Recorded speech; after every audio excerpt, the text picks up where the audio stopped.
Mohanavani Telugu podcast వింటున్న శ్రోతలందరికీ హృదయపూర్వక ధన్యవాదాలు. ఈ షాట్లో మనం అగస్త్య మహర్షి శివాలయాన్ని నిర్మించాడంట.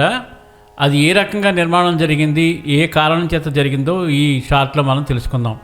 అగస్త్య మహర్షి శివాలయాన్ని నిర్మించిన నేపథ్యం ఎంతో గంభీరమైనది. ఇది పురాణాలు, ముఖ్యంగా శివపురాణం, స్కందపురాణం మరియు తమిళ సంప్రదాయ గాథలలో విశదంగా వివరించబడింది.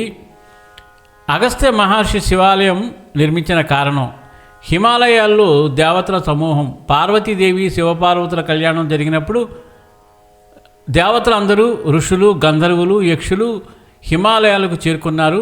ఆ మహాసమూహం వల్ల భూమి ఉత్తర దిశలో భారంగా మారింది. భూభారం సమతుల్యం కోసం శివ ఆజ్ఞ. దక్షిణ దిశ ఖాళీగా ఉండి భూమి అసమతుల్యమైందని గమనించిన శివుడు భూమి సమతుల్యం చేయడానికి అగస్త్య మహర్షిని దక్షిణ దిశకు పంపాడు. అగస్త్య, నీవు దక్షిణ దిశకు వెళ్ళి నా ఆరాధన కొనసాగించు అని శివుడు ఆజ్ఞాపించాడు. అగస్త్యుడు శివాజ్ఞను పాటిస్తూ దక్షిణ భారతదేశం వైపు ప్రయాణించాడు. తన యాత్రలో అనేక పర్వతాలు, నదులు, తపస్సు స్థలాలు సందర్శించాడు. తాను తపస్సు చేసిన ప్రదేశాలు శివలింగాలను ప్రతిష్ఠించి అక్కడ శివ ఆలయాలను నిర్మించాడు. దీనివల్ల ఆ ప్రదేశాలు పుణ్యక్షేత్రాలుగా ప్రసిద్ధి పొందాయి. అగస్తేశ్వర ఆలయం తమిళనాడు, పాండ్యరాజ్యంలో, అగస్తీశ్వర ఆలయం ఆంధ్రప్రదేశ్లో కూడా అనేక ప్రదేశాల్లో ఉంది.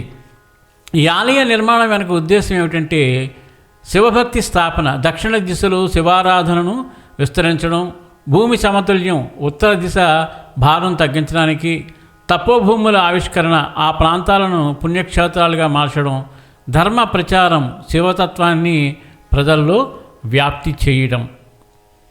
అగస్త్యుని తపస్సు వల్ల దక్షిణ భారతం శైవభక్తి క్షేత్రంగా మారింది. అతను ప్రతిష్ఠించిన ఆలయాలు శక్తి, జ్ఞానము, తపస్సుకు కేంద్రాలుగా నిలిచాయి. అగస్త్యుడు శివాజ్ఞతో దక్షిణ దిశలో భూమిని సమతుల్యం చేయడానికి వచ్చి తన తపస్సు స్థలాలలో శివాలయాన్ని నిర్మించి శివతత్వాన్ని ప్రజల్లో వ్యాప్తి చేశాడు. అది శివుని యొక్క ఆజ్ఞ ప్రకారము అగస్త్యుడు ఈ రకంగా శివాలయ నిర్మాణం చేపట్టాడు. అద్భుతమైన విషయం. చక్కగా అందరూ అర్థం చేసుకున్నాం కదా. ఇంకా 10 మందికి ఈ విషయాన్ని చేరవేయాలంటే తప్పకుండా షేర్ చేసి, లైక్ చేసి, కామెంట్ చేయండి. సర్వేజన సుఖినో భవంతు, లోకా సమస్త సుఖినో భవంతు. ధన్యవాదాలు. స్వస్తి.